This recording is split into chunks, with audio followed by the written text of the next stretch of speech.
a pleasure. So talk to me, man. How'd you even get into the sport? And talk to us a little bit about yourself. Cool. Yeah.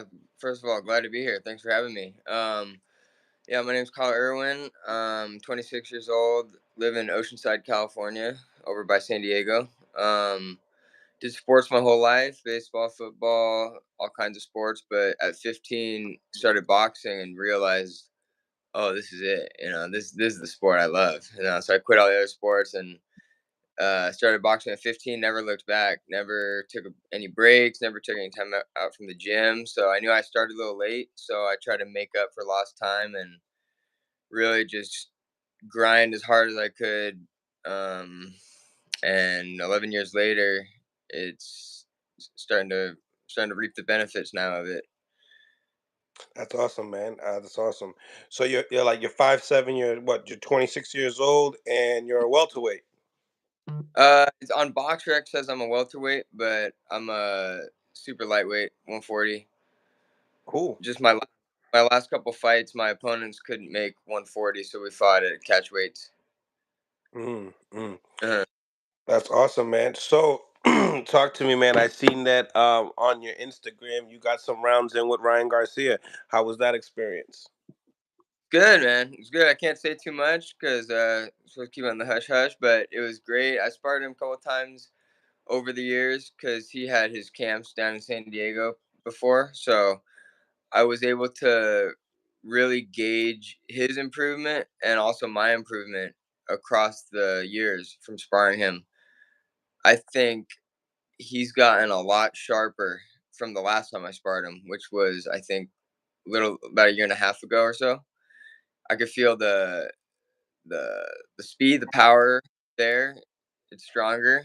Um, but the ring IQ too. He's got better ring IQ this time around. But I felt my improvements too in there as well. I'm going longer rounds in there with him. I'm holding my own well. He's got he's got a real gift for um just that left hook. He's so twitchy in there. So he's quick, but I'm able to manage it and kind of hold my own pretty well in there. But it's been great being out here. They flew me out here to Dallas to be a sparring partner for a week and got to see what it's like. His trainer's Derek James. So just to be in the gym and watch how they do things, it's been really cool. Really worth my while out here for sure. Do you believe like the combination of like fighting like a Tank Davis and him coming in with Derek James kind of made him more of a well-rounded fighter now that you got to share the ring with him yesterday? I'm sure. I'm sure that that fight had something to do with it too. Yeah. But uh, just the maybe just his maturity in the game now. He's getting a little bit older. He's able to see where his real strengths are and where he needs to improve on. So that might have something to do with it too. But yeah, it's been he feels a lot different from last time I sparred him for sure. And I would attribute that probably a lot to Derek James too. Yeah, right, right, right. Um, Pretty much, Derek James is like the king of the fundamentals. He tries to make sure that he makes you sure that you don't have the opponent doesn't see too many holes in the armor. Uh, was that what you meant when you shared the ring this time around with Ryan? Is that you there's less holes? Um, yeah. In a short answer, yeah. I feel like that was a big change in his game for sure. Defense is a lot tighter. So talk to me. How many rounds have you been in the ring with him? If you would like had to remember. I'd probably say maybe 25, 30 rounds, Right. maybe. Yeah, 25 probably. Yeah. So how was how do you take that experience bringing into your career itself? Confidence, especially I have my fight coming up. I'm fighting November 18th in San Diego. So, coming out here for this training camp with him just fuels my own confidence. It reminds me that I'm supposed to be here and I'm the guy who I say I am. And it yeah, I mean, his reflexes in there are so tight that when I face anybody else, they're not on the same level of speed that he is. So it helps me a lot with seeing punches, but yeah, a big part of it is like my own confidence. So on BoxRec it says you're 7-1. You lost to Lorenzo Garo, 3-0. What did you take out of that experience? With that defeat. Yeah, so I'm glad you brought that up. That was a fight I fought down in Costa Rica, and I think it was 5-0 or 4-0 at the time. 4-0, 5-0. I can't remember, but anyway, I first round we get in Yeah, there. you was like 5-0. 5-0. Okay, yeah, we get in there, and I almost finish him in the first round. He makes it out of it. Cool, no problem. Second round, we come in, we're boxing. He steps in, lunges in big with a jab, and I kind of turn my body into it with the right hand. Boom, clash heads, and I hit him here, and he hit me here. You can't see it because right on my eyebrow, but Mm, my eye gashed open, big. If you're on my Instagram, you scroll a couple pages down, you'll see a big gash right here. So they had to call the fight um, due to that. I couldn't continue because it was too big, and they called it a loss. So I wow. thought it was second round. So I thought that'd be no contest, but they called it a loss. And we tried to fight it and contest it, but I mean, they Costa say it Rica, takes, right? huh? Costa Rica, right? Costa Rica. Yeah. So it is what it is. But it's just made the story more interesting, and I can't look back. Just looking forward now. So tell me, man, if you had to describe yourself as far as what type of fighter you are, what would you tell the public? I would say I'm an adaptive fighter. Mm, If it's a brawler, I can adapt to fight that style or to counter that style. If he's a boxer, I can put pressure and adapt to overcome his abilities. I think I'm just good at adapting in the ring, taking a couple rings to figure my opponent out. But after a couple rounds to figure my opponent out. After a couple rounds, I feel like the further into the fight we go, the better I'm doing because I'm adapting to their style. I'm adapting to the weak points in their game. right, right.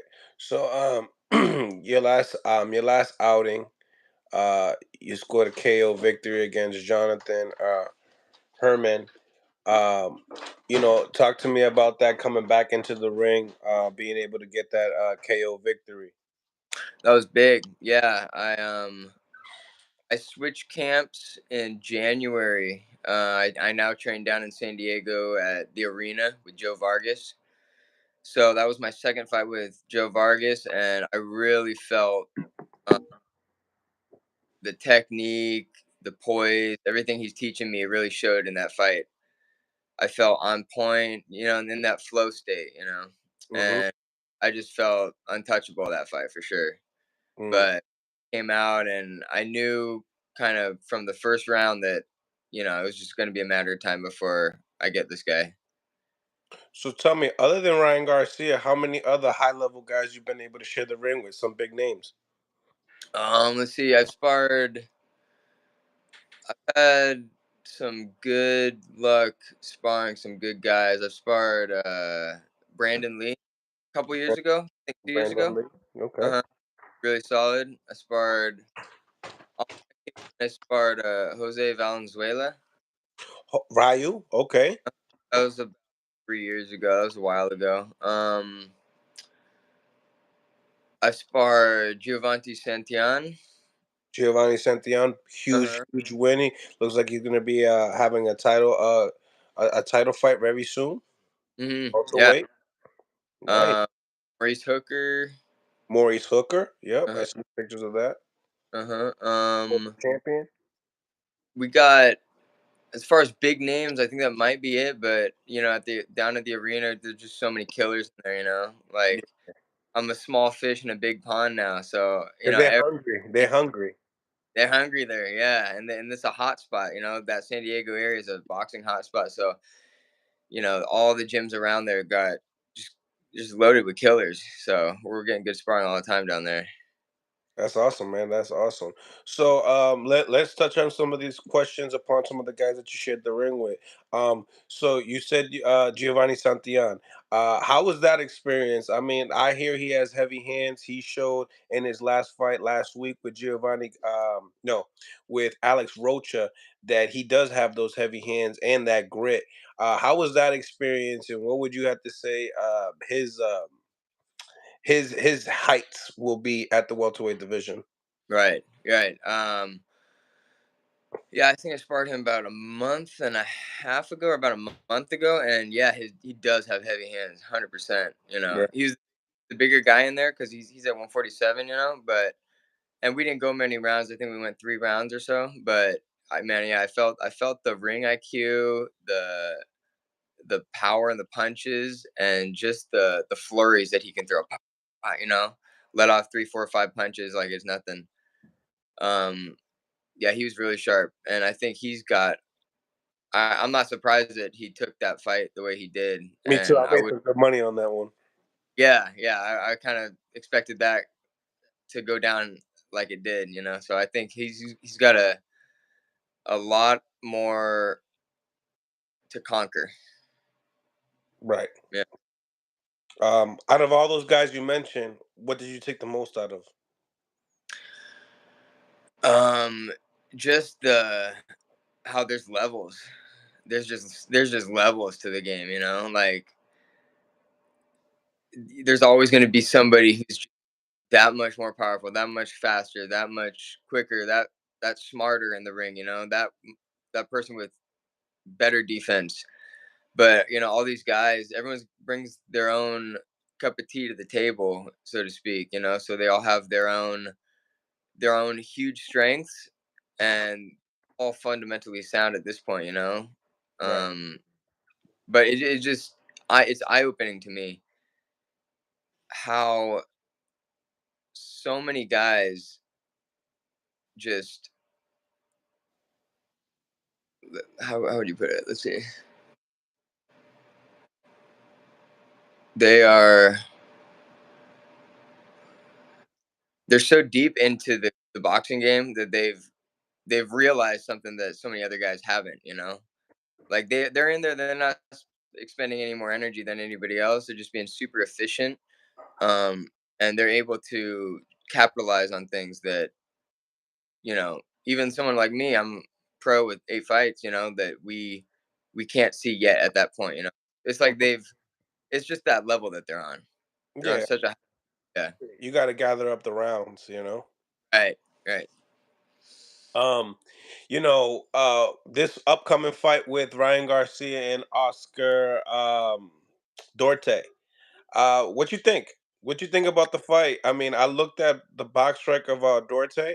Uh, looked at some of the opponents, the ones that have good records. I looked at those opponents, and I think it's a patterned record. What do you think about the fight itself? Yeah, honestly, I've never watched Oscar Duarte fight before. I know he's a solid opponent, but don't really know nothing about his style or the opponents that he's faced. I know Ryan's coming up in weight, so that'll be new for him. But I mean, he's solid at that weight. I think he's a solid 140 pounder. I think that fight's gonna go. I mean, I was in there with Ryan. I felt his ability, so I'm gonna feel like Ryan's gonna be able to get in there and pick pick Duarte apart. Ryan went on Instagram yesterday, speaking upon how he feels, showing love to the Houston area, and in the same time, talking about that the circumstances with him and Gervonta Davis, with the hydration clause, and he does say that it was hard for him to make the weight. In your opinion, is that type of a fighter that size? Looking at Ryan, I mean, I see the height difference between you two. Um, were you surprised that he could make 135? I was surprised that he could make one for 35. Yeah, it's big, big guy. Do you It's think all- that's gonna make a big difference? Like, coming into that 140 division? Depend. I mean, everybody's body's different, you know. So what it takes for me to make 140 might not be what it takes him to make 140. You know, I might feel one way at 140, and he might feel completely different at 140. But we'll have time will tell, I guess. Absolutely, absolutely.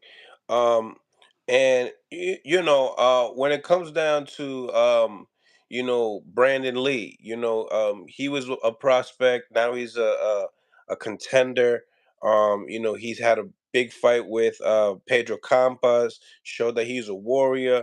That experience of sharing the ring with him. How was that? How was that work? Oh, it's good. I mean, we that was 2021. He would come out to spar me and another guy at the gym, probably once a week for maybe 4 weeks or so. So it was pretty consistent work with him, and he's got he's got different gears. Like he can just go for rounds, go for rounds, go for rounds, like nonstop, like no breaks. I'm talking no breaks, like 45 minutes straight. You know, but he just keeps his mental game so sharp throughout the whole time. His reflexes are still there. He's not slacking off at all in the sparring. Hmm. Uh, but yeah, it's just again just levels. You know, he's just on a different level from so many of these other guys that I've been in the ring with for sure. Nice, man. Nice. So, I don't want to take too much of your time, but we have some fights this weekend. Wanted to see maybe if we get your fight prediction on the Tyson Fury and Ngannou fight. Gotta go with Fury. Gotta go. Mm. I think he's gonna How does outbox. it go down? How does it go down? How does it go down? I think it'll be. I think from the get go, Fury's gonna show that his boxing ability is just on a different level than Ngannou. And then maybe seven, eight, nine around those rounds, he'll start really piecing him apart. And then I would, if I had to guess, I don't think it's gonna go past 10. I think Tyson will stop him before 10.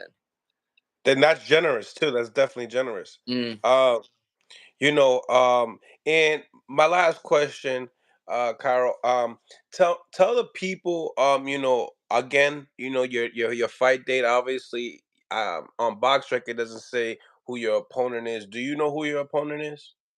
Am I frozen on the screen? Because I'm frozen on my side. Yeah, so you went pitch black because somebody called you, but Oh, we could hear your audio though. oh, right on. Sorry. Repeat the question, please. Sorry.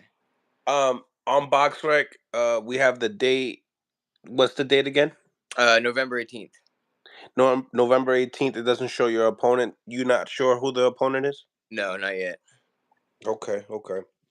Well, last question. Just let everybody know, just your social medias. Let them know that what you would like to tell the people that they don't know about you. Let them know now.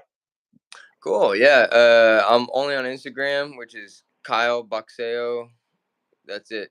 Why KYLEBOX. boxeo? You don't look like you're Latino. I'm not, but growing up in it, I was just surrounded by them all, you know, and I So people he said Kyle Boxeo. He's yeah, like, now I'm a Latino. people kept telling me, you know, pick an Instagram name that's kind of like catchy, you know, that kind of describes you more. I was like, well, Kyle Box was anything with box was done, is taken. So I was like, It was well, taken. let's do I got you. stuck. I got you. But yeah, I'm on there, Instagram, Kyle Boxeo. Something else about me, I don't know, man. Just you know, I started out in boxing, never thinking I'd have one fight, and then I fought amateur for a bunch of years, and then I turned pro, and I kind of like opened my eyes, and I got 8 fights as a pro, and I just never stopped looking for my potential. You know, you never know where it'll take you if you put your all into it. Absolutely, man. Well, Yeah. continue your success, man. And we'll be keeping an eye on you to see, when you get the big fights and stuff like that. It was nice to have you on in the earliest parts of your career. Continue being great, continue sharing the ring with these amazing champions, and I will guarantee you that you'll be a force to be reckoned with. Awesome, man. I appreciate you for having me on here. It was pleasure was all mine, man. Absolutely, man. Much love. God bless, and on to the next. Likewise, bro. Take care. You got it. It's Mill City Boxing, home of the high level pro boxing media. It's my man Kyle Erwin. Um, Good kid, man. I gotta say, good fighter. Real positive, humble. So make sure you check him out. Make sure you guys subscribe or follow him on Instagram, like he said. And you already know, man. So listen, ladies and gentlemen, we have lots and lots of fights coming up this week. Amanda Serrano putting on tonight. Um, Amanda is switching up the game, ladies and gentlemen. Amanda is switching up the game. She said, we go in 12 and we go in 3-minute rounds. What y'all think about that situation? Amanda Serrano trying to change women boxing around. What y'all's thoughts on that situation? Also, what's your thoughts on Kyle Erwin? You know what I'm saying? The sparring partner of, Ryan Garcia. Now, shout out to everybody on the chat. Mills Lane, what's going on? Rodriguez Jackson, what's going on? Hold on a sec. Sorry. I love boxing. What's going on? Joel Vasquez, what's going on? And I love boxing. You know that's not the mole, man. The mole is a Chino. The mole is Asian. You know what I'm saying? Shout out to all the Asians. But make sure you guys smash the like button, smash the like button. Now, we're going to talk about some of these fights now. All right, so let's get into Amanda Serrano first. All right. What y'all think in the comment section? What y'all think about women boxing going 3 rounds? I mean, sorry, 3 minutes and possibly 12 rounds for championship bouts. I want to know what y'all think about that. Do you think that women boxing will be better? Will it be more amusing? I mean, honestly, talking about like the women in the UFC, I really enjoyed the women in the UFC because more than the men, because I noticed that they scrap more. They do less jujitsu, less other crafts, and they're more like scrappy. So I enjoy that, and they stay on their feet a little bit more than the men. The men tend to want to do a little wrestle and like to do the jujitsu a little bit more, which is nothing wrong with that. But I'm a big boxing head, so I like to see people scrap.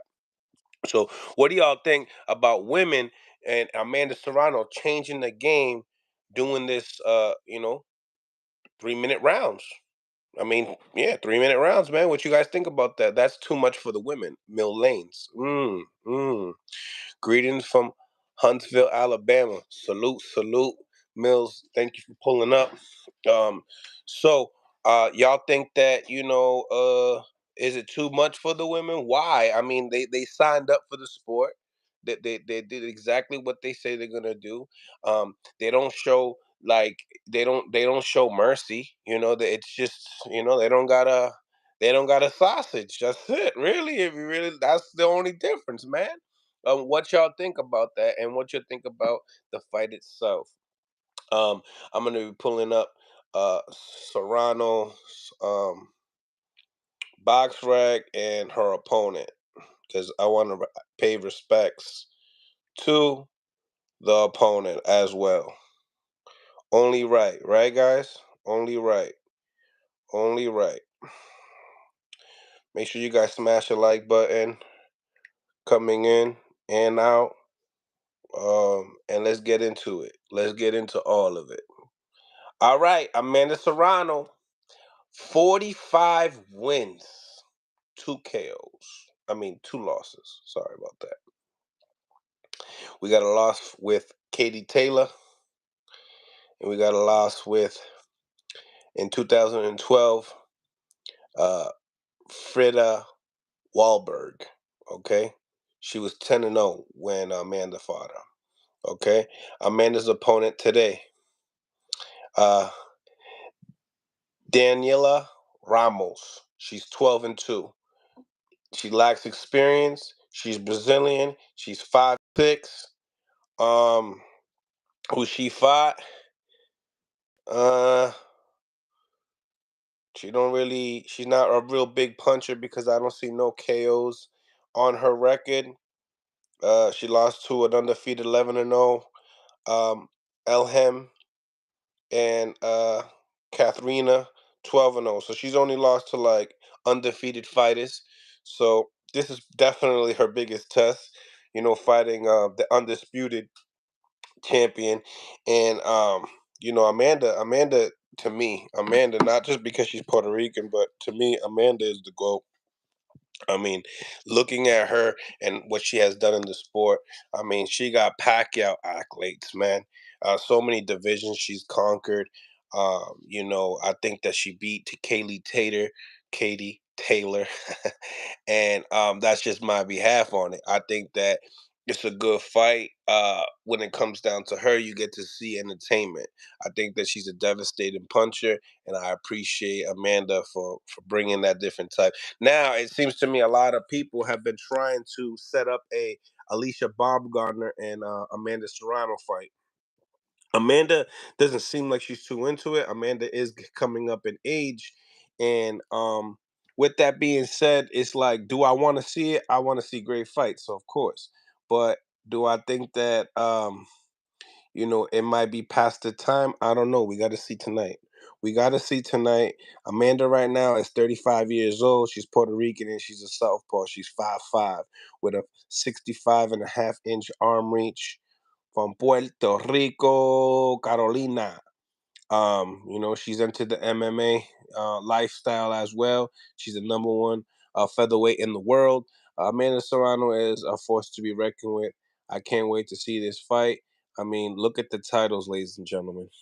Look at how many titles. All of them.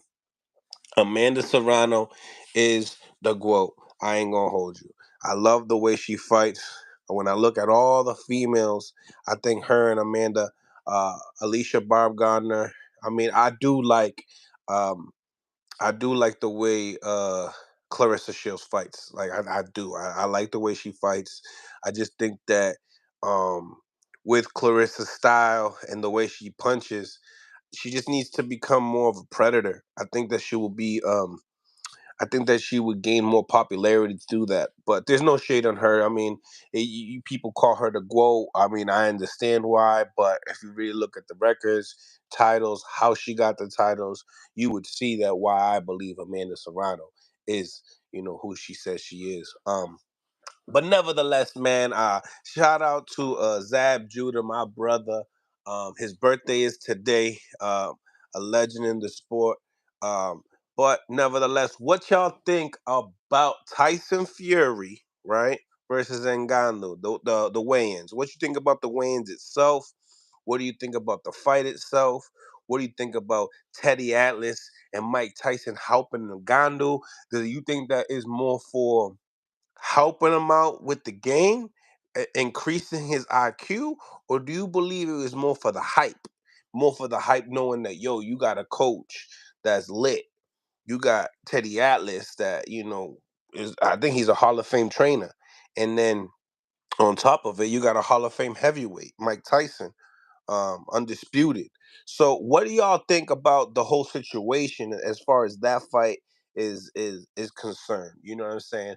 And what round do you think, Tyson Fury will get Ngannou out of there? And then also, do you believe that Ngannou got a chance in this fight? Smash the like button, ladies and gentlemen. Smash the like button. Let's turn up now. So, my opinion on the fight, right? My prediction on the fight. I think it don't go past. Uh, I think it don't get. I don't think it goes past 8. I don't think it goes past 8 rounds. I think Fury does what he has to do with the jab, keep Ergando moving. Fury doesn't look like he's in shape, but homie's in shape. He looked fat, but he's not too fat. And I gotta say, you could see that he lost some good weight on the scales. Looking at him today, um, the Gandalf's a big guy, but just because you got muscles doesn't mean you punching hard like that. Now, the thing about it is a lot of people that don't understand is that, and I want to get this clear: people that are knockout artists in the UFC in the octagon, that it doesn't translate to boxing. It not whatsoever. I think they're wearing around like 4-ounce gloves, versus the 8 to 10s that the boxers wear. So that's gonna take a lot of friction off of the punch. And also, you see when it comes to the UFC, you see more over the top knockouts, trying to get to the equilibrium to the side of the head. And I feel like it's great for the UFC. I think when you start to wear boxing gloves, those knockouts don't necessarily appear. So my opinion with the Tyson Fury, I think that he gets him out of there, like I said, before 8 rounds. Gonna stick the jab. He's gonna keep the guy moving, get him a little tired. Very similar to what Mayweather did with Conor McGregor. He's going to be able to smudge his punches. I think that he's going to get close to him as well and smudge his punches. So, Fury's smart. He's a smart boxer. So he'll keep it in the outside when he wants to keep it on the outside. He'll take it to the inside when he sees that his opponent Ngannou is fading out of the rounds. A lot of people don't understand that 30 seconds between rounds are very key, and I think that you know with the time management per round, Fury is just so experienced that he will be able to get Ngannou doing whatever he wants to do with Ngannou. Now, if Ngannou lands a lucky shot or just lands a shot, right? Um, let's be honest, guys. Fury's like the Undertaker. Didn't he die? Didn't he die against Deontay Wilder for like 6, 7 seconds? Didn't he die? You know what I'm saying? Like, and he got back up. If he's taking a punch like that w- with boxing gloves, right, and the confidence that Deontay Wilder had, and let's be honest, he's been on the floor. You guys tell me. I don't remember. He's already been on the floor at least 6 to 7 times against Fury, right? Maybe more. I mean, against Wilder, right? So for him to take this punch with the UFC guy that doesn't necessarily have the stamina to be able to be around a guy like Fury, I would have to say Ryan M. Fury is gonna play with Ngannou just like he did at the face off. You feel me? Ryan M, tell me what you think about the face off itself. Let me know what y'all think in the comment section. Make sure you guys smash the like button as well. So, um, the fight's cool. Tomorrow, I definitely will be streaming the fight. I don't necessarily support too much the cross sports. I honestly don't. I know what's coming. I understand, and I don't really support it too much. There's no hate to it, but I mean we've seen time and time again. Obviously it depends on the caliber of the person too. We've seen Chavez Jr. lose to Anderson Silva. Anderson Silva could box though. But then, next thing you know we got Anderson Silva getting knocked up by Jake Paul. So, it gets a little blurry, right? Um, when it comes down to tomorrow, I will be watching Oshaki Foster, the 130. I think he's a WBC champion. I think that we have to keep an eye on Foster. I think Foster has improved throughout his career, and he's just getting better and better, and he's starting to fill into his skin. What I mean by that, he's feeling, who he is. How does it feel to be a champion? How does it feel to maintain a title and hold it down? I think that Foster is an elite talent. When it comes down to the 130 division. There's a lot of guys that we want to see him in. I personally want to see him fight Navarrete. I think him and Navarrete would be an amazing fight. Navarrete seems like he's one of those boogeymans, and I think that Foster can be that guy to exploit the things that Navarrete does. Very awkward fighter Navarrete is, but I think Oshaki Foster might be the best 130 pounder.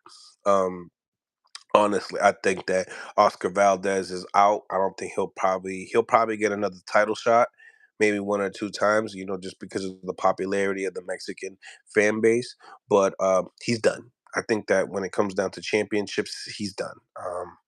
When it comes down to other guys in the division, we got guys that want to move up. I think that once again, I think we talked about Robesi Ramirez, 126 uh, um, champion, moving up to 130 pounds would be amazing to see him. See what he could do at 130. Also, in that same time, we got Inoue that wants to be able to get that fight with Robesi. Robesi did go to the, and then speaking upon that, whole card, we have Cool Boy Steph wanting to enter in that 130 division as well. So the 130 division will get a little bit more spicier. We got Jamal Herring that he's making a comeback in September. Um, I got the date wrong on that. It's not September. I was just talking to Jamal Herring. I just want to get that date right. He's fighting on a Tuesday on the in New York. Um, just want to pay respects to uh, the guys that will be fighting. You know what I'm saying? The guys that will be fighting. Make sure you guys support by smashing the like button uh, and all that. We got Jamal Herring. He's going to be fighting somebody from out of the Mill City area. Um, I think he'll be just fine. Honestly, I think that he's getting ready. And just to give you guys the heads up, so yeah, so he'll be fighting Molina November 7th. Jamal Herring's coming back, so that'll be something to look out for as well. And also got some a little updates as well. He'll be sparring Devin Haney today or tomorrow. So we're gonna be doing an interview real soon with Jamel Herring and telling him, telling us what he believes, where Devin Haney's at when it comes down to the levels of like guys like Shakur Stevenson and Errol Spence and Crawford and all these other guys that Jamel Herring has shared the ring with. So I think that's a good interview as well. Tonight, we're going to be talking to, after the Amanda-Serrano fight, we're going to be talking to Joseph Adorno. His record speaks for itself. Then also, later on in the afternoon, we're going to be talking to Coach Buggs. Buggs has been, also he's been in movies like Creed like a couple times already, and he's the big coach coming out of DC. I want to name the Headbangers Gym, and he was the one that went viral with Gervonta Tank Davis. First time coming back into the ring. He's the big guy with the super fast hands on the pads. So we'll be talking to Boogs later on today, and just giving his insight on exactly where Gervonta Davis's mental's at, and where his strengths at, his speed and timing is at, and just a little bit what's going on with him and some of the kids that he's working on in the gym with. You know what I'm saying? He got a lot of upcoming talent. He also got his son. So we got a lot of boxing to talk about, this tonight, today, the afternoon and that night. You know what I'm saying? So we'll be definitely tuned in. Make sure you guys tune in and stuff like that. But other than that, I believe that boxing is doing great. I think the interview with Kyle Irwin was pretty decent. I think that he has 8 fights, he's 7-1, but he's been in there with Ryan Garcia, tons of rounds, over 25 rounds, and I think that is great. Some of the other names that he mentioned was great as well. So we got the little intel on that. It seems like he has a lot of growth to going on, but hey, we're gonna see more. We're not just giving you guys the high level pro boxing media. We're also giving you guys some of the guys that these high level boxers are working in the gym with as well. So you guys can get in detail what the fighter believes across from them. You know what I mean? So when is it? It's today. Today. We're going to be talking to Books today, and we're going to be talking to Joseph Adorno tonight. So make sure you guys stay tuned. It's Mill City Boxing, home of the high level pro boxing media. What's going on with the comment section, though, guys? We got a few people up in the building, but we got to chop it up. What it do? What it do? Talk to me. Ask me some questions. Let's get it going, man.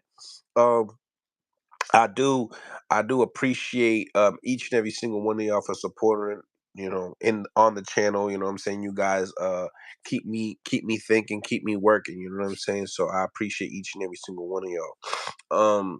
But What y'all think about the upcoming fights? And also, what y'all really, really, really think about this Keyshawn Davis, getting suspended for 90 days, and then on top of it, the last win that he had with Albright, they didn't give him the win. I'm going to be talking to Victor Conte real soon, and let's talk about it. Is it really the herb? Is it really the ganja? Was it really that? Um, and if so, what do y'all believe in that? You know what I'm saying? Do you think that Keyshawn Davis needs to slow down? Do you think they need to slow down his career? They did have him. Yes, 2 days ago he posted that he was going to be fighting former champion Pedraza. Now it's like, it's crazy. It's crazy that this is happening, with Keyshawn. And I feel like with these young prospects, they put a lot of pressure on themselves. As far as what I mean by that is that they put pressure on themselves, saying they're going to get the knockout, saying that I'm the best 135 pounder, and I feel like that stress that they put on themselves possibly the reason why he puffing the dragon. I don't know. You know what I'm saying? I gotta talk to him himself, uh, and he can let us know. And we're gonna get that interview as well. We're gonna get that interview. You know what I'm saying? We cool with the whole team. So I'm really big on that. I'm gonna be getting into some of these fight predictions as well, and getting into some of these comments. But let's get to it. All right. So first one, we got will there be a breakdown video on Davis versus Andrade? Absolutely, there'll be a breakdown video. I mean, I think that fight is so it's kind of easy to break down, but you can see it. You can see it going two ways, right? You can see it going that when it comes down to David Benavidez, he's not the best boxer. You have to be honest. He's more of a fighter, a more of a pressure fighter. Um, he's he's pretty decent counter puncher, but in the same time, he likes to throw. He's very underrated body puncher as well, right? So he tries to turn it up and turn it up each round, and his main asset really is his gas tank. Now a lot of people they don't he had a lot of people underestimate his jab as well. You know what I'm saying? Obviously, he's a high volume combination puncher, which is amazing for at the size that he has, and he's really like a light heavyweight. You know what I'm saying? So it's like there's a lot of weight that he puts on people when he's in close range. Now with Demetrius Andres, he is looking amazing right now. Like when I mean amazing, training camp, I got coaches sending me videos. I got I'm getting things that people don't really see, and I'll tell you right now, Demetrius Boo Andres will be ready. He will be completely conditioned. He's in the snack program, working with Victor Conte, and I'm pretty sure we'll just and then also Andre Rozier is going to be in the corner as well. So Demetrius Andres has a high boxing IQ. He does have a lot of kinks in his armor when it comes down to falling into shots. Um, not putting himself in range, but he is one of the better mid-range fighters. You know what I'm saying? But when we talk about him being one of the better mid-range fighters, we have to keep in mind that he has shown us what he could do at 54 and at 60. He was champion in those two. Now at 160 pounds, um, he didn't he fought for a vacant title. Never really he didn't beat no champion at 160. So now when it comes down to he has to show how great he really is in this fight. Great amateur, one of the best amateurs he's been. I've been in tournaments with him, and I know for a fact that Demetrius Andres can box. Now when it comes down to him having the power to knock down David Benavidez, is possible, but like in the comment section says, a flash knockdown. I don't see him pummeling him. And nah, I don't see it. Demetrius Sanchez is a southpaw, got a nice straight left hand, and he's awkward. He's awkward. So I believe that It's gonna be an amazing fight. I like the fight. I like the fight because it's two different styles, and when you put them together, I think that he performs better than Caleb Plant. I do think that. I think that Caleb Plant scores better points than him. He knows how to score points. Caleb Plant knows how to score points, but the advantage that Demetrius Andres has, which is huge, is that he gets to watch the film study of the Caleb Plant fight and pick on little things that Caleb Plant did great in the fight. Also, in other fights that David Benavidez has had, David is a solid fighter. You know what I'm saying? A proven fighter at 168 pounds. He's had three different titles. Right now, he has the interim WBC, but he's also had the regular titles two times. He lost one in the scales from cocaine, and one for missing weight. But other than that, he hasn't missed weight yet. Things that I don't like seeing in the ring. And what's good about this is that I've interviewed sparring partners in camps like Dennis Duglin from the Benavidez side. Then I also interviewed sparring partners from the Boo Boo Andres card, Steve Giffard, a couple days ago. You guys could check out those interviews right there and hear from the fighters themselves that are sparring these champions, and seeing how they break down how they see the fight go down. You know what I'm saying? So make sure you guys check out those interviews, and you guys can get a brief intel how you guys want to place your bets, or um you know just watch the fight itself, and just gas up on your boys, letting you know who do you think is gonna win. Now, I just feel like after round 7, we got to figure out what Demetrius Andre's going to give us. You know what I'm saying? Because when round 7 comes, David Benavidez comes in different. He comes in with a higher punch output. He's going to give you his full arsenal. He's going to give you his full arsenal.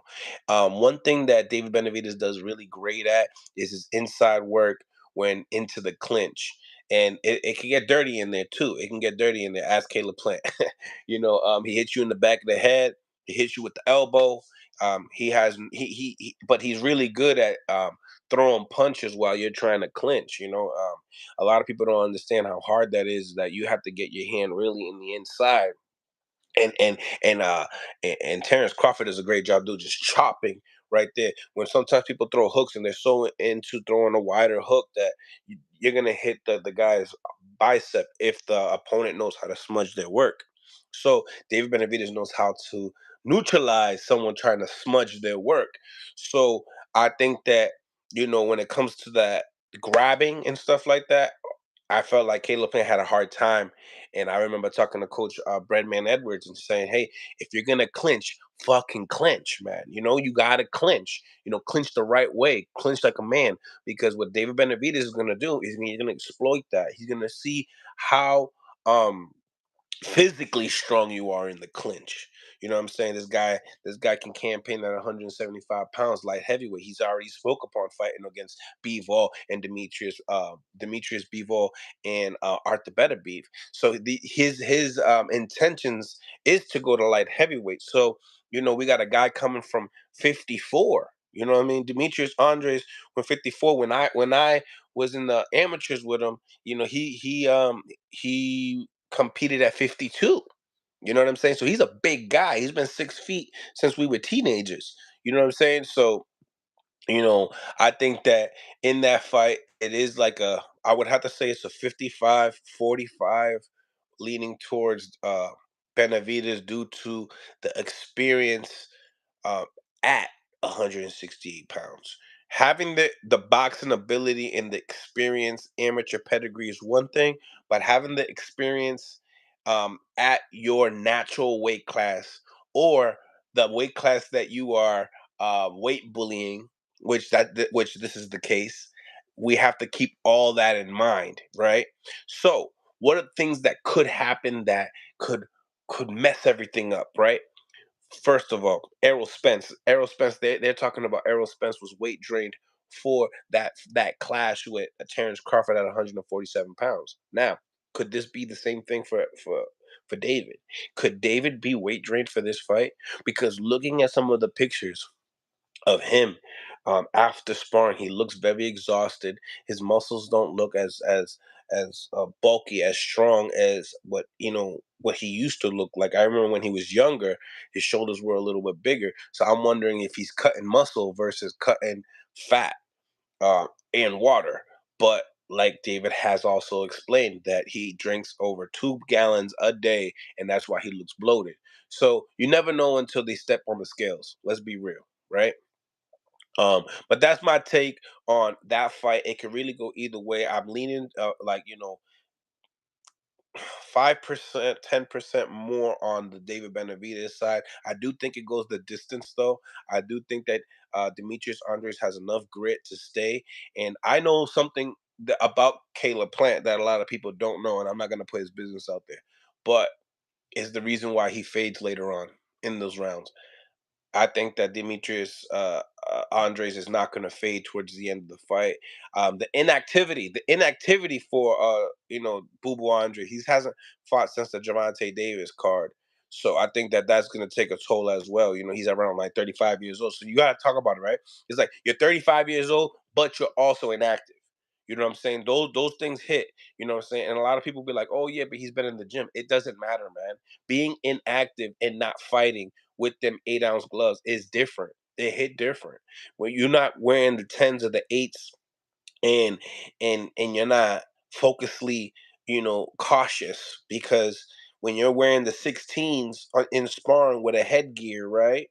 You're cautious. Plus, those headshots that hit from the side, right? They don't hurt as much when you have the headgear. When you take that headgear off, that punches hard, and people don't understand too. Like when you put on a brand new glove, because when you how any of y'all sparred before or got hit, you know, it's different when you are using a used glove that one of your favorite sparring gloves and stuff like that versus a brand new winnings gloves.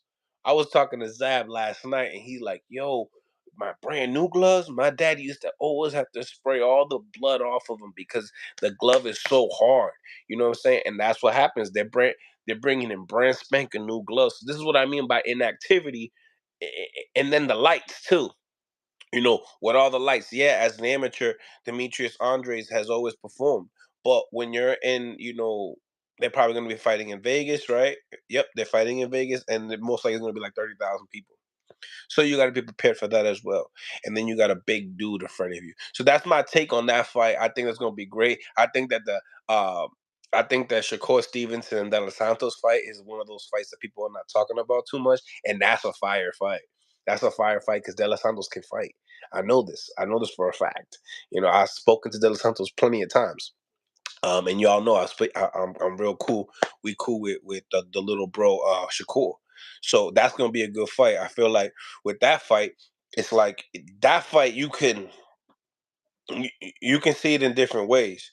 I just feel like when the fight goes on a little bit more, Del Santos gonna be lost.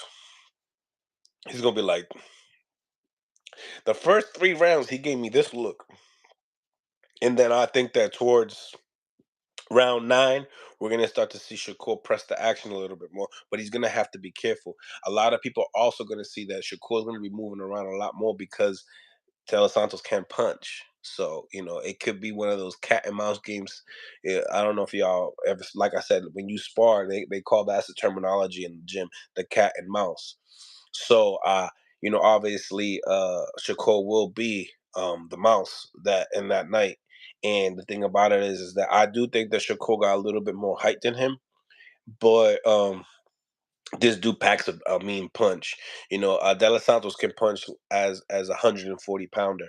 A lot of people don't know, and he can punch with both hands, which is pretty scary. So you guys keep in mind that De Los Santos is a force to be reckoned with, and he's finally going to get his just dues. Now, if we, this is a tougher fight than Frank Martin, and I know Frank not going to want to hear that from me, but I just feel like what I have seen from De Los Santos and the caliber fighters that he has fought, don't get it twisted. That Michelle Rivera and Frank Martin fight was amazing, and he showed me. Like I told Frank, I'm like, I ain't gonna hold you. I bet against you in that fight. And I don't want to bet against you ever again. You know what I'm saying? Because you showed me that you made that look like cakes. So It is what it is. But De Los Santos be putting people in pockets in the gym for sure. I hear stories, I know, and then I also know where he lacks in. I think that the body work of Shakur Stevenson is gonna make a big, big, big difference in this fight as well. Overheard certain things. Can't throw people's business out there like that. But the body work of Shakur is gonna be good. Shakur has a tendency of being able to be closer to you and being able to make you miss. Shakur's arm reach is a little longer, so he's gonna have fun in there. Eventually, towards the end of the rounds, he's gonna have a lot more fun in there, and it's gonna be harder to find De Los Santos' time. De Los Santos is gonna have a hard time finding the timing for Shakur Stevenson. It's gonna be difficult. Um, it was very, very similar to like when you seen De Los Santos fight Joseph Adorno, which we'll be having on tonight. It was hard for Joseph to find his timing. He was telegraphing his punches. He was pulling them back just so he could strike a little stronger. It's that Puerto Rican power that Joseph Adorno was trying to possess. He's trying to show him that he got cojones too. You know what I'm saying? And he's not afraid of you. So I like the fight. That's gonna be a great one. You know what I'm saying, man. Where is Blair the Flair? I want to hear about Rocha. Woo, Mark Senior. I'll talk to Blair. Actually, we were supposed to be jumping on with Blair the other day, right away, right after that fight. But we're gonna talk. He's gonna go off. He's gonna go off the chain once we talk about it and stuff like that. So, but he's spending a lot of time with his kids, and he's been in the gym, staying active, getting ready for a fight. He hasn't got a fight date yet either, though. But let's get into some of these comments. How does Haney look in 140 class becoming undisputed? The info belt holder killed somebody. Well, this is what I think about Devin Haney at 140 pounds. I think that Devin Haney at 140 pounds will be more durable. I think that it was when you shrink yourself down. Remember when Crawford fought Gamboa? Gamboa got a nice little punch to him, right? But he stayed he stayed in that weight class a little long. 35 was look at what he's doing at 47. And then he became undisputed at 40. So he was dying to like go up, and a lot of people like criticize Crawford like, oh yeah, you're chinny. No, it's not. And a lot of people criticize Haney for being chinny against Linares. And I think it's the same factor. I think it's the factor of just weight draining yourself a little bit too much to become undisputed at 135. He's a big boy, so I think that he'll feel in great. Do I think he'll punch harder? I don't think you're gonna punch harder. I mean, you might have a little bit more energy to throw more punches. I think when you're a puncher, you're a puncher. I think you carry that punch. If you didn't have punch at 135, I don't see you having a punch at 40. But you could also say otherwise, maybe a little bit more, but you're not gonna become a puncher. That's what I'm gonna say. So you could punch, maybe you could punch a little bit harder, which some people will understand, some people won't, but you're not gonna become a puncher all of a sudden. So that's my thing. I do, but the durability is something that I think we would see more dog in him at 140. Now the only thing is, right, at the 140 division, there's some punches there. You know what I'm saying? Lomachenko ain't no puncher. You feel me? So, he did feel a lot really uncomfortable. And I know it was the footwork. I know it was a lot of that. But I mean, it's just what it is. I think that Haney will become successful with Regis, but I'm not. Do I want Regis to win? Yes, I'm going for Regis. I want Regis to win. Am I putting my money on Regis? Nah, I'm not gonna lose my money because I like a certain boxer. Um, I like Regis, but the skill set that Haney has is enough to get the job done for sure. Um, Closer fight than what people think. I think people are talking about like a shutout. I think that eventually, um, I feel like Regis is saying, yo, no, this is for skill for skill. I think that that's a mind game, and I think that he's gonna have to play dirty in there. You know what I'm saying? He's gonna have to, I think that the things that he showed in the last fight, I don't think he could just fix that fast. I think you need a long training camp to be able to fix the footwork and cutting off the ring, especially with a guy that moves the way Haney moves. Haney moves very well. So that's just my opinion on that fight, and the situation with Haney moving up to 140. Now fighting guys like Teofimo Lopez, that's a different story. Teo got the footwork. Teo got the punch as well with both hands. You've seen Teo. When you looked at Teo's performance against Lomachenko, you never seen Lomachenko behind him. And Lomachenko's always behind his defenders because his footwork is so good, and he has that move that he does, that he moves to the right. So I think that you know um, because of those things that we've seen that Loma did to Devin, and Tio sees that. He's like, "Oh wow, he had trouble with that. So how can he exploit that?" So that's something that Tio's going to take to the table when that time comes. And then when it comes to Subiel Matias, I feel like with Matias, nobody want to say his name. Everybody want to write him off and keep saying, and it pisses me off, right? Nobody knows him. Nobody knows him. How the hell? How the hell you kill someone in the ring? R.I.P. to the family, right? But how, yo, that's shocking. What? What? Someone, the Crusher did that before. You know what I'm saying? When you hear that, oh damn, somebody died in the ring, you automatically you go and say, who'd he fight? Oh yeah, that dark Puerto Rican with the blonde mohawk. Yeah, that dude right there. So I feel like it be cap a lot when people say, oh, they don't, because I'm constantly riding for Subiel. I'm constantly like trying to put people to get people to say his name and stuff like that. And I've been noticing that it's starting to come up a little bit more. Um, his fight coming up on the Benavidez card too. He fighting on the Benavidez card, so it's like that's a good card. Then you got Jamal Charlo on that card too, so that's a smacking card. You know what I'm saying? That's a card right there. I'm gonna be chilling. I'm having so much fun that night. I'm gonna have so much fun on that night. So much, so much. Sorry about the typo. I was wondering, can he beat Subriel? Nah, I don't know. I mean, the thing about it too, bro, is that like Subriel got his footwork is not great. You know what I'm saying? His footwork is not great, so it's gonna be a boring fight if it does happen. First of all, it's not gonna happen. I don't see him fighting Subriel. I don't see him fighting Subriel at all. I don't think it's gonna be a hard time to find Subriel to fight. Subriel might fight Boo Tennis, to be honest with you. Two guys that are avoided. Now, is it fair? Now I think Boots gets him. You know what I'm saying? I don't think that's not a fair fight. But if Subriel wants to get that big paycheck, right? Because he got the IBF title and he only made 240,000. You know what I'm saying? That's not after taxes paying on your people. That's not a lot of money for a championship bout.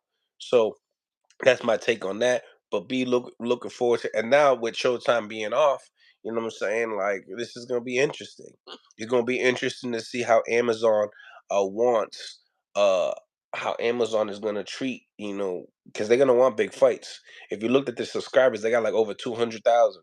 You know what I'm saying? So that's what's gonna be. Mills, did you interview O'Donnell tonight, bro? After Amanda Serrano fight, he wants to watch this Amanda Serrano fight, and then he could break that down as well. So it's gonna be a good interview tonight, for sure, man. For sure, for sure, for sure.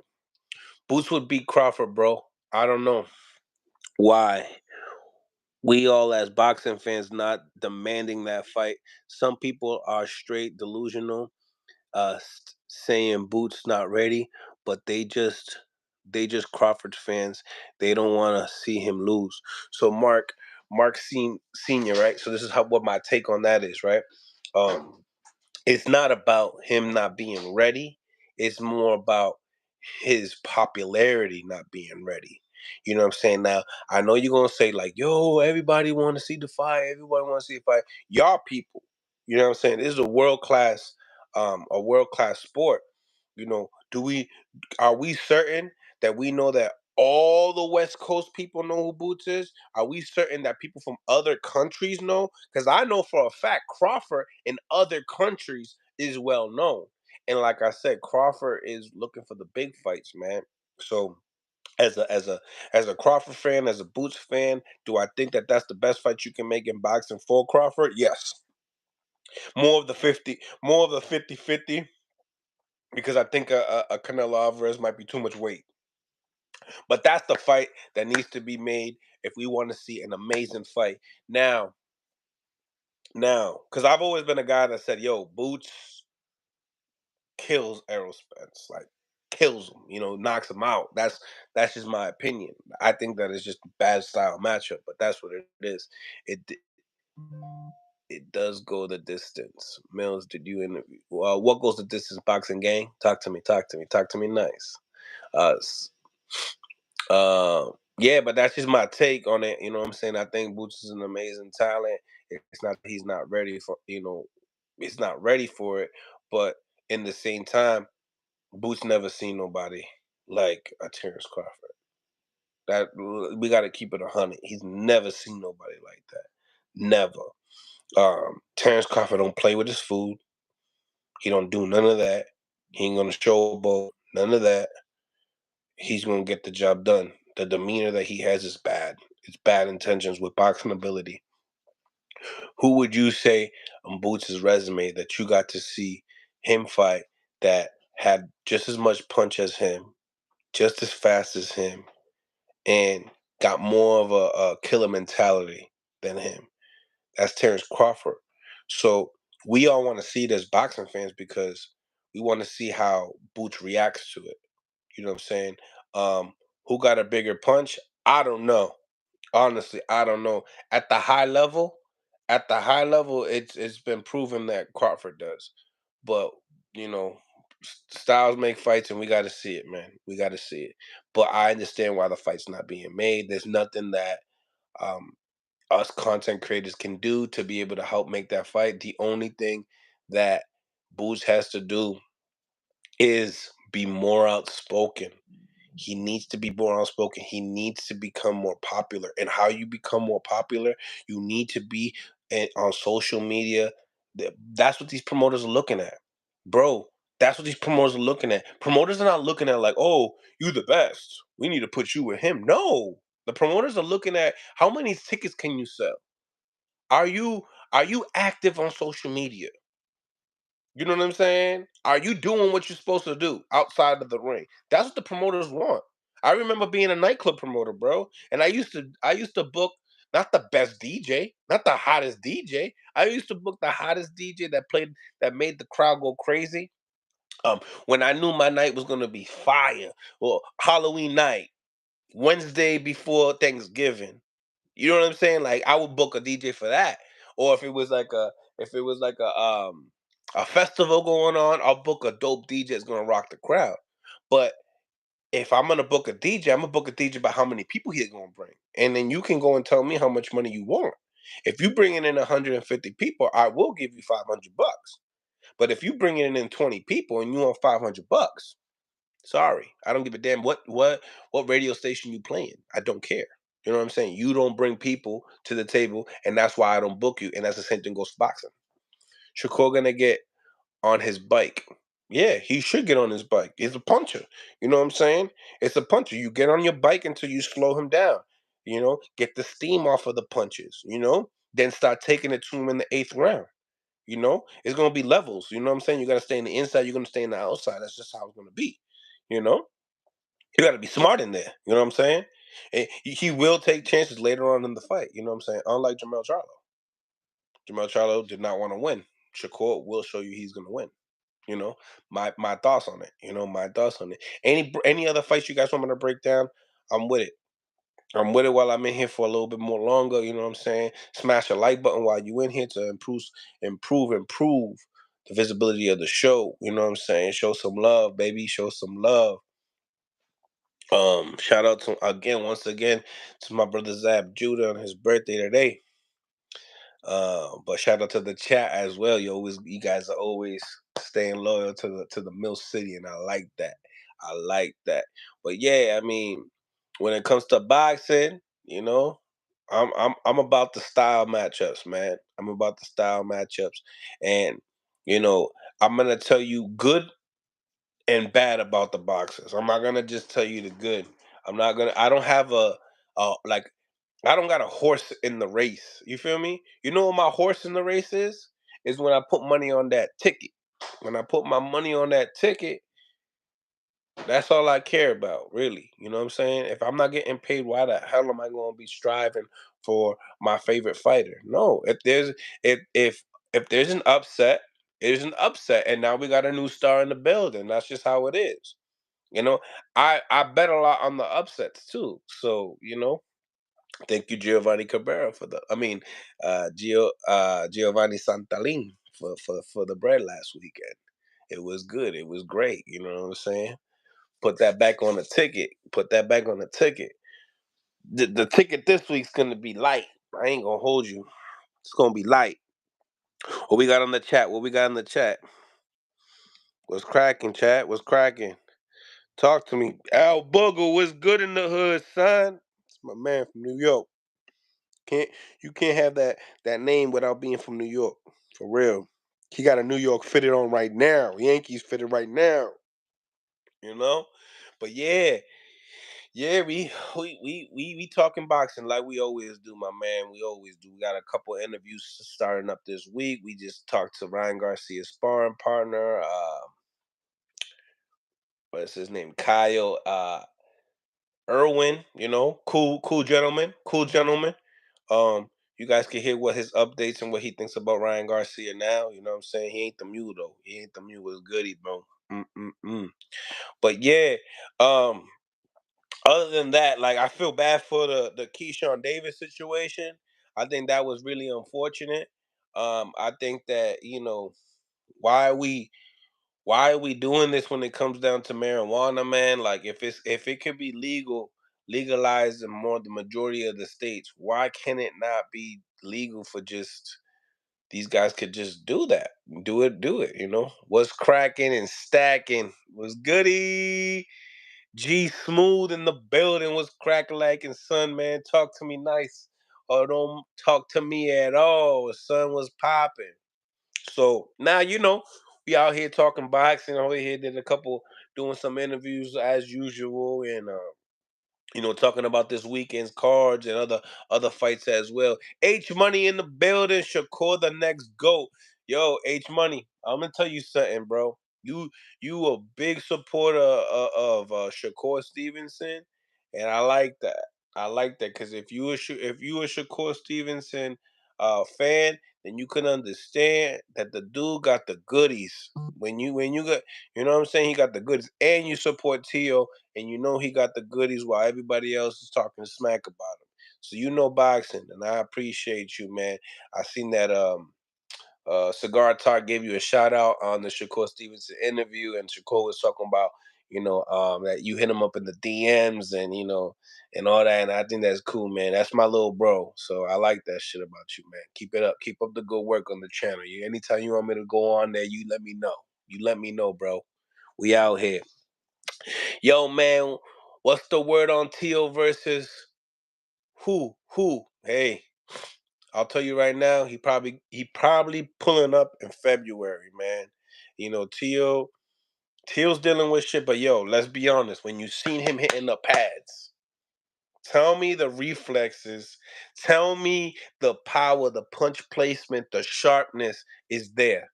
Whoever fights Tio next is in trouble. That's all I'm gonna say. Whoever fights Teofimo Lopez next is in trouble. You know what I'm saying? Honestly, Josh Taylor lucky he was playing with his.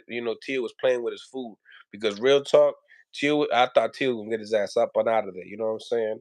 And tell you right now, my fight predictions this year's been hot. You know what I'm saying? I wish I had that Inoue and Fulton one though, man. That shit messed me up because that was something that I should have took. When you have your first thought that you're like, yeah, this is guy's gonna go and win, and you always bet on your first thought. Don't keep second guessing. If you second guess this shit, that's when your shit go bad. You know what I'm saying? For real, for real. Teal is still king at 140. Absolutely. Absolutely. He beat the man. That was the man. The man never lost. And obviously the Jack Catterall fight with Taylor was a little suspect, but he's the man. Period. You know what I'm saying? King. King Teo, you know what I'm saying, at 140. We need that smoke with him and Devin right after. I was telling Zab, and you know Zab's the godfather of Devin. I said, yo, Teo and Devin, Devin gonna get the worst out of it. Man, what betting app you recommend, my brother? I'm on DraftKings, bro. I do DraftKings. I do DraftKings. That's just what it is. Um, I, they bet good. I mean, I think you use the promo. The promo. There's like a promo code there. You might get like I think they're doing 150 free points or 200. But if you're not betting, stop betting, man. Like if your predictions are right, do it, man. Make money on sitting on the couch, bro, chilling. And when you watch the fight, it be more fun. I ain't gonna hold you. It be more fun. I think Teo gets Devin. I agree. I agree. It's just that what Teo got is just that Teo got the fastest first step in boxing. Let me repeat myself again. Teofimo has the fastest first step in boxing. Now I'm not just copying what Andre Ward said. I've been saying it before him. Teo's very athletic. Teo's probably one of the most athletic guys in boxing. G Smooth, hell yeah, 100%. Thanks, brother. DraftKings, baby. Bro, DraftKings, man. Easy money, man. And then the thing about it too, you don't need to bet on the knockout on just one round. You could bet on the knockout in 3 rounds. You know what I'm saying? You could do that. Numbers is decent. So that's a good betting app right there. But yeah, I think Teal now, my thing is, right? This is what I believe. Y'all tell me what you think though. If if Regis is not successful against Devin, I believe that Subriel Matias and him will fight. Only if he loses. Peep that. Let me repeat that. So Regis Progress will fight Subriel for the IBF only if he loses to Devin Haney. And I think he'll take that fight next. Regis Progress will grow a fan base, a bigger fan base after fighting Devin Haney. Only if he performs. Only if he performs. He got to win rounds. He got to win some rounds. How's it going, Mills? Pound for pound king. What's goody? I'm doing great, man. Beautiful day. Beautiful day in the neighborhood. You know what it is, man. Shit. Friday. It's Friday. And I can't wait for it to be Friday night. Man, I want to see Jermaine Ortiz. I hate this heart that's in the way. Who is he fighting next? I'll hit up Jermaine. I'll hit up Jermaine, and I'm gonna let you guys know. I'm glad that you guys rock with Jermaine Ortiz, my man from out here in the Mill City. I appreciate y'all for understanding the. Now I'm gonna keep it 100 with him. I didn't like that performance last one that he had. I didn't like it. No me gustó. I didn't like it. Um, and I'm gonna tell him. I'm gonna tell him that opponent Devin Haney stopped. You got to do that. You got to stop that. You got to make a statement. There's statement fights that you got to make, and you got to make a statement. You know what I'm saying? You coming off of a loss with Lomachenko, and you didn't make weight in your last bout. You have to make a statement.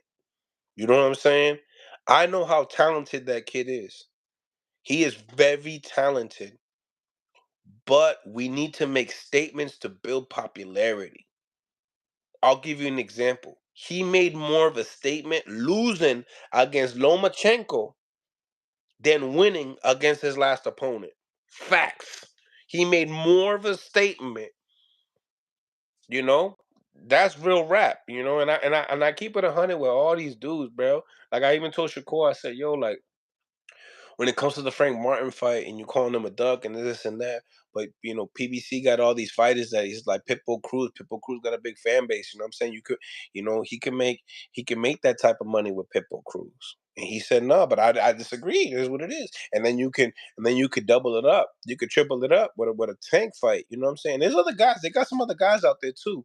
But was Frank was Frank like was he like I could take a L for $1.5 million? Hell yeah. That's what it is. And we could call it duck or we could call it, yo, I'm trying to avoid the highest competition until the end of my career. I need to make as much money as possible before the end of the year. You know what I'm saying? Mill City, Maine was coming off of a layoff. Yeah, he was. He was coming off a layoff. But it's just it Maine works out. He's a gym rat, bro.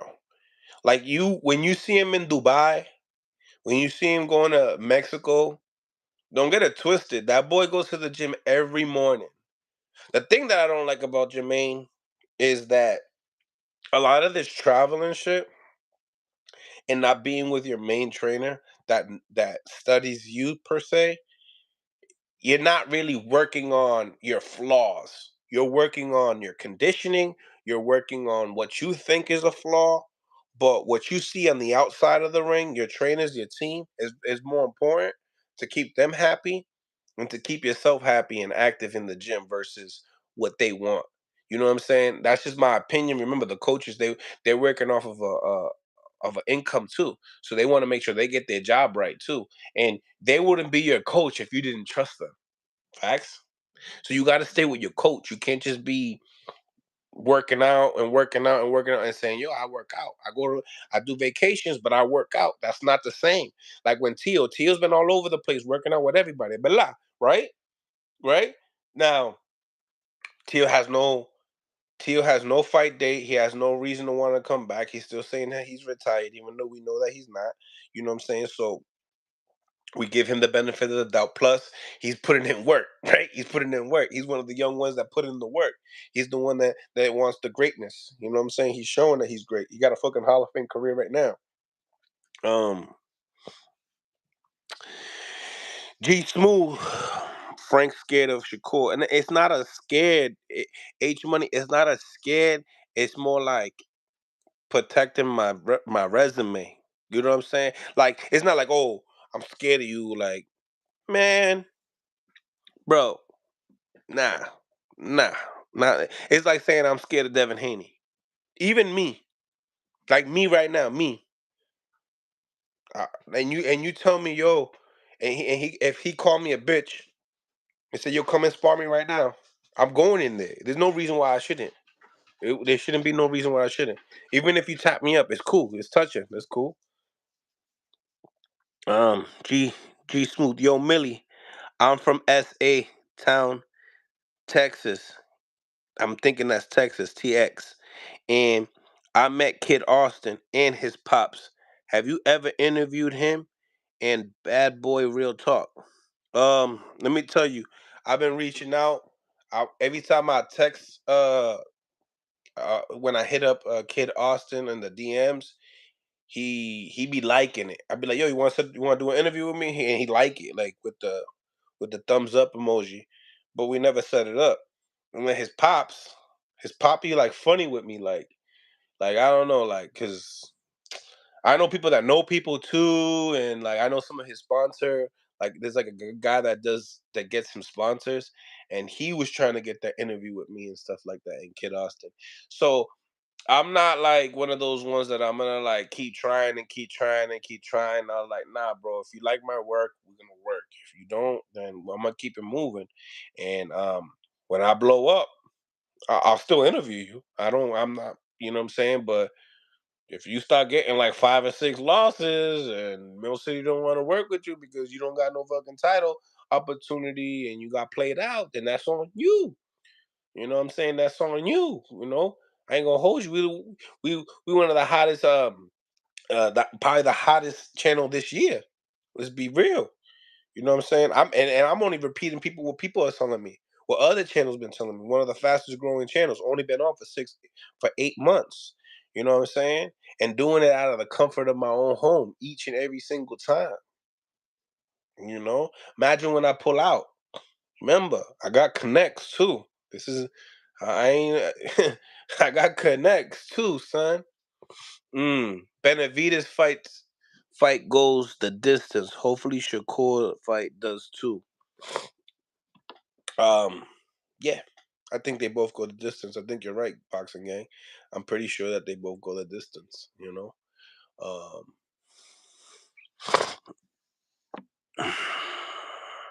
You should watch Oscar Dorte. I saw him spar Mortataya a few years back, and he was giving him work. Mm. I think about Morataya, right? Good fighter, right? Robert Garcia's fighter, right? Strong fighter. But if we talking about Morataya a few years back, right? He had flaws and stuff like that. But that's good to know. That's good to know. You know what I'm saying? Sparring is sparring too, right? I respect that. No lie. You have some mad deep connections. Holy damn. You be interviewing everyone. Who's next? Like I said, tonight we got Joseph Adorno.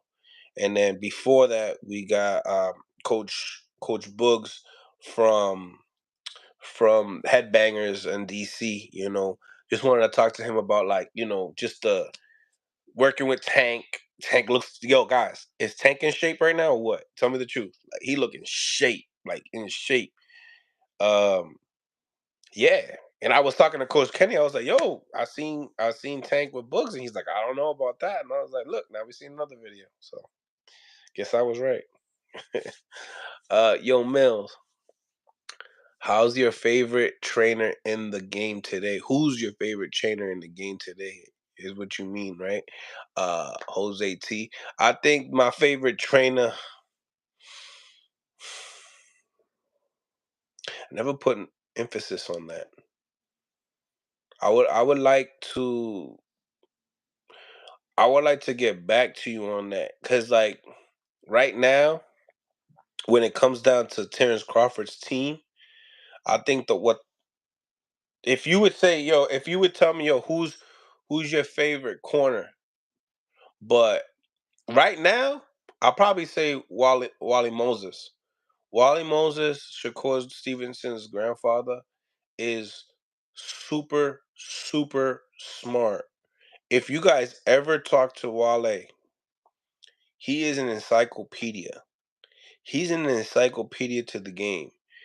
He knows the amateur circuit, and I respect the amateur circuit a lot, like a lot.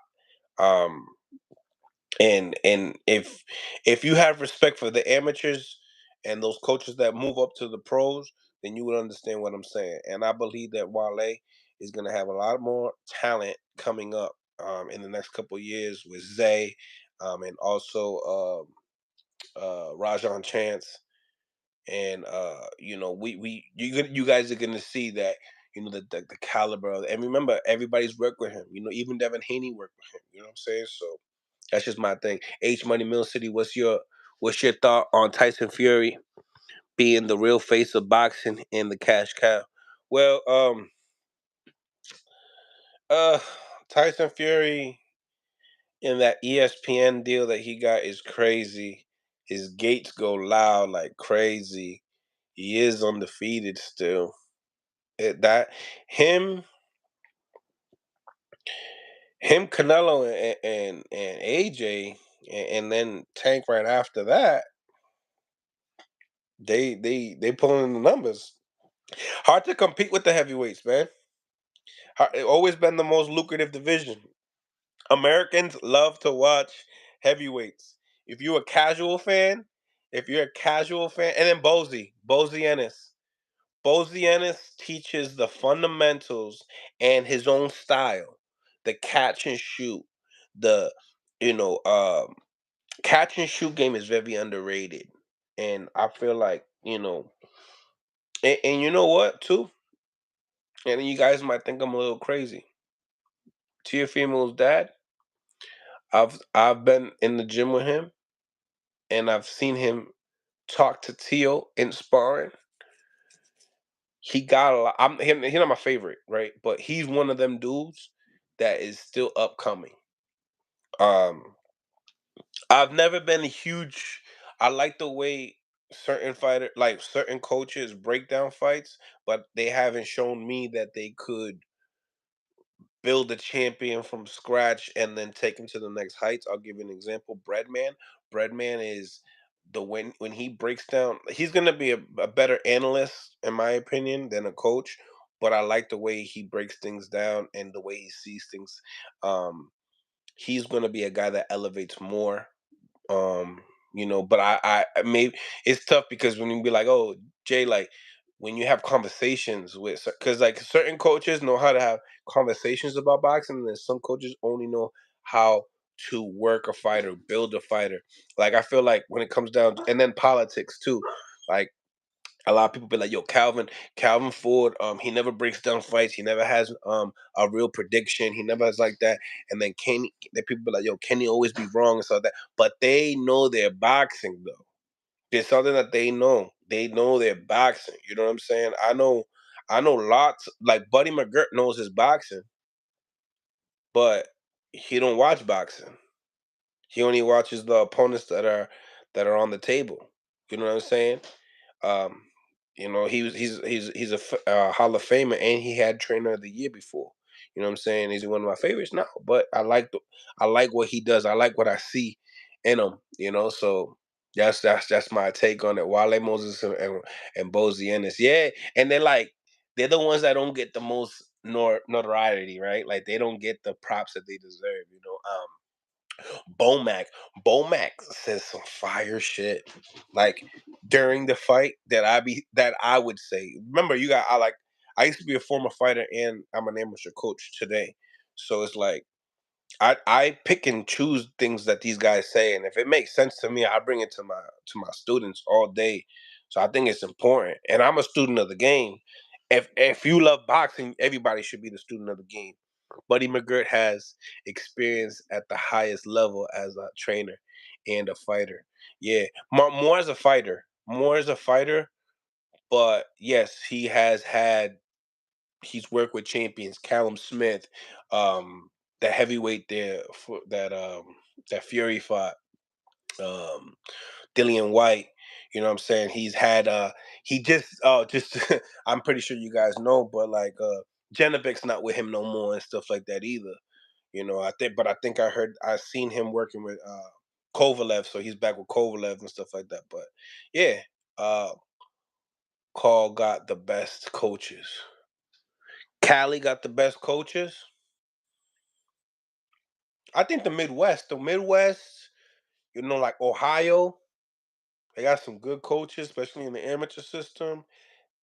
I can't go wrong with I'm in the East Coast. I think our style is lit. I just think that the West Coast got more resources than we do. You know what I'm saying? And there's more money, there's more gyms, there's more sparring. So that's just my opinion on that.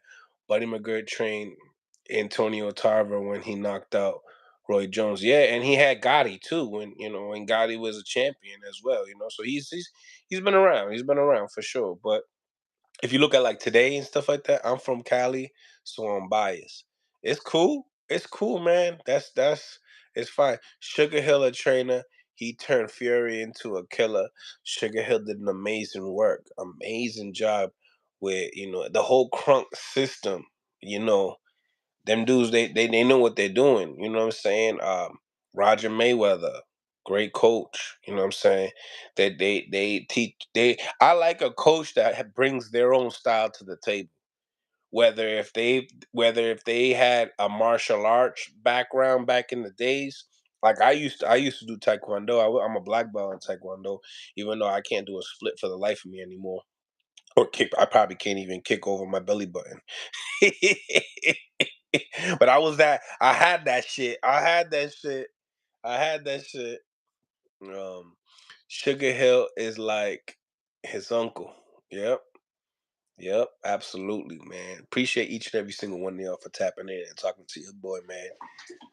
It's better when you got the chat going. You know what I'm saying? We got the chat going, conversations keep flowing. Mm. Keep them coming, though. Let's keep them coming. And make sure you guys smash the like button, too, man. Like button free. The like button always free, right? Like button always free. Um, but yeah, I think yeah, Tyson Fury H Money. I think yeah, he's. You would have to say he's now. Wait a minute. When we come with pay per view numbers, we gotta see. I still think Canelo holds that title still. You know, for real, for real. 750 with Jamel Charlo. That he didn't want to say a goddamn word and he wanted to stay super neutral. You know, not bad. 750. Robert Garcia is a good coach. He builds fighters and is always in the mix of things. I like him as a coach too. Obviously, he has like an American Mexican style, but he got his base is huge. Like Angel Garcia, Angel Garcia keeping it real. You know, Angel Garcia is not like he's a good coach. He's learned a lot. You know, he didn't make Danny though. Danny was trained by different coaches, and then while he was trained by different coaches, Angel Garcia was being coached in the same time. Always was in Danny's life. The thing about it's kind of like Bill, right? But Bill took the time also to get away from the gym and also understand the business side of it. So you got to give props to him too. But Angel Garcia is a student of the game just like myself, and I wouldn't call him a one of the greatest coaches, but I have a lot of respect for him. You know what I'm saying? Because he's been at levels that I've never been in, and also at a high level. I mean, but we got to keep it 100. We can't just say that he's a great coach, and I think also with great coaches, like I don't jump around and say that it's a combination of a coach and a fighter. It's about how much the fighter wants it. You know what I'm saying? Because if you look at Eddie Reynoso is a good trainer. You know what I'm saying? But only produced only one champion. Oscar Valdez was not his fighter the whole time. He came into that camp, um, and the things that they have, discussions that they have with fighters, just to make them who they want to be as far as defensively and all those other goodies. They elevate each other, at time. If you have a fighter that's so high, you don't want to just not study boxing. You don't want to not study strength and conditioning coaches. You're gonna want to level up. So the more that your fighter wants to grow, the more you have to have a coach that wants to do the same thing. And I feel like with Angel, he stepped in and wanted to do that and stuff like that. So you gotta you gotta salute, because if you think that you know it all, because this is what happens is that, like, we see it all the time. Fighters go with certain trainers, then leave them too, and then the father thinks that just because they got a title that it's okay. Yo, fire him. I could use the money. You know what I'm saying? Type shit. So that's just my uh coach Joel Diaz, you know what I'm saying? Is underrated as a coach. He trained Joel Judah, Zab Judah's dad. Good coach, underrated, very underrated, you know. Um Used to be a fighter as well. Trains Bevo. Yeah, the trainer of Bevo is a good trainer. It's a really good. That's another thing. We got a whole bunch of trainers outside the country that are amazing, right? That are amazing, you know. But I think it's rare to see a guy like Bevo move the way he is at the size that he is. You know what I'm saying? It takes a lot of drills to get your calves and your legs to be that strong.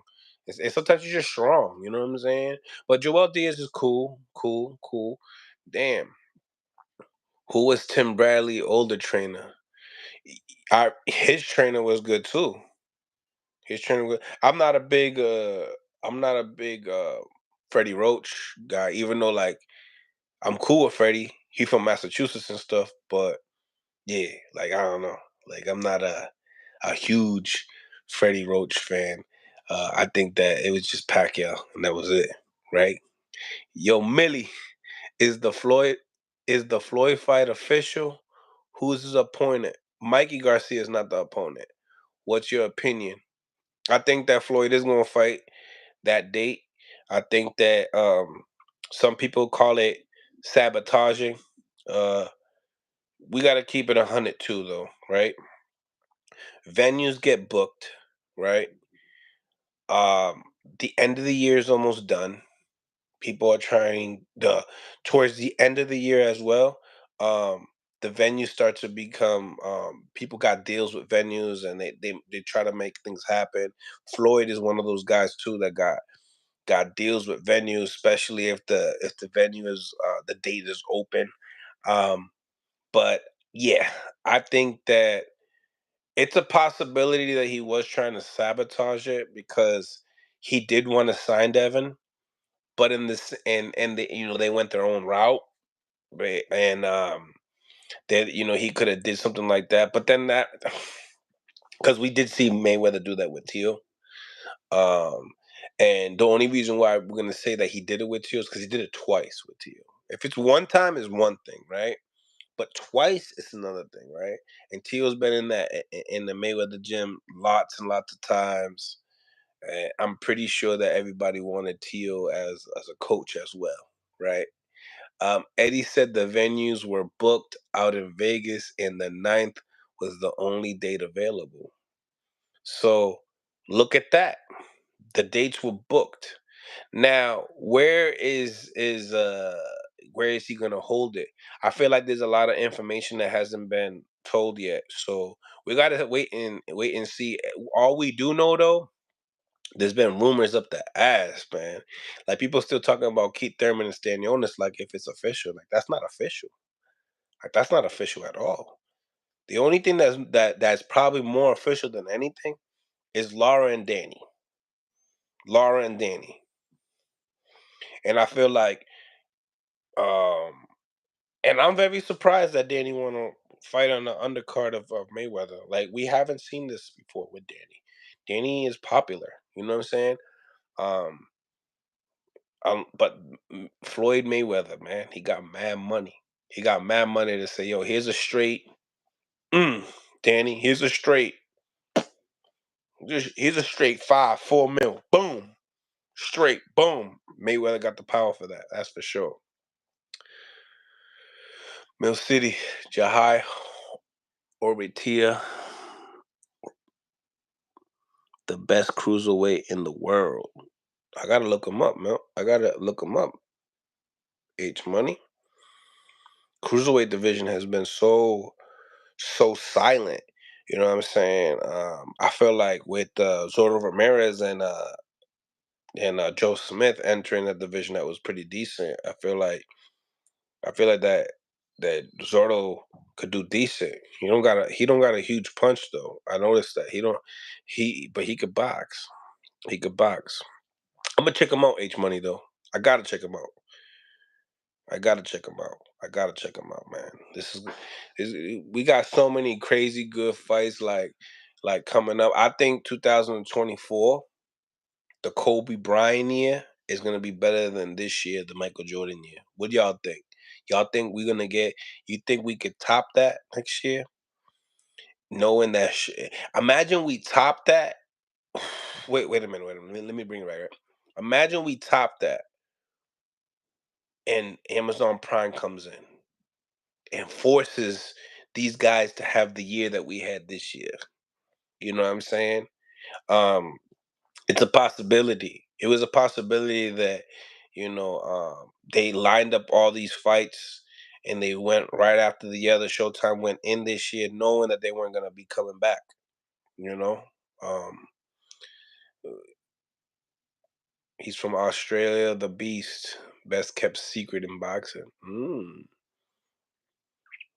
It's gonna be hard to top this year. It's gonna be really hard. I ain't gonna hold you. It's gonna be hard, but as fans, if we can get something like we got this year, would be amazing. I want Zab Judah versus M- Mayday again. Yeah, but Zab, see, my man Zab, he went through brain surgery. So, do you really want that, G Smooth? Do you? If you're a real Zab Judah fan, do you really want that? I wouldn't want that. Zab don't spar no more, none of that, But he work out though, and he still got them hands. That's for sure. He still got the mind. I don't want that for Zab. I'm a friend, so. But I understand what you're saying though. Firefight that happened, right? Firefight. Smash the like button though. But yeah, it was a firefight. Um, but yeah, ladies and gentlemen, thank you guys for tapping in. Thank you for tuning into the interview. Sorry, damn, you're right. He gave that business. Yeah, man. It's too much. It's too much. And if Zab, you guarantee you, if Zab didn't have the brain surgery, you'd best believe he would be boxing today. A couple fights left, right? A couple. He said that um he retired like 2019. So you know, but nevertheless, ladies and gentlemen, thank you guys for tapping in. We'll be going back on with Coach Boogs from DC, the Headbangers Gym, and then obviously tonight with Joseph Adorno. Tomorrow we're back at it again, and we'll try to get you guys some content, each and every day. And much love to everybody on the live. Make sure you guys smash the like button, and God bless, man, and enjoy your Friday, guys. You know what I'm saying? The day's looking good, the weather's looking good. Hopefully, you guys can get outside, take a walk, take a jog, do something like that, and grab some good food. And let's get ready for this Amanda-Serrano fight tonight. And then tomorrow we got Oshaki Foster and this Wilder and then Ngannou fight. Much love to you guys. It's Mill City Boxing, home of the high level pro boxing media, the Fighters Channel, the People's Channel, the Trainers Channel. Let's get it. Much love.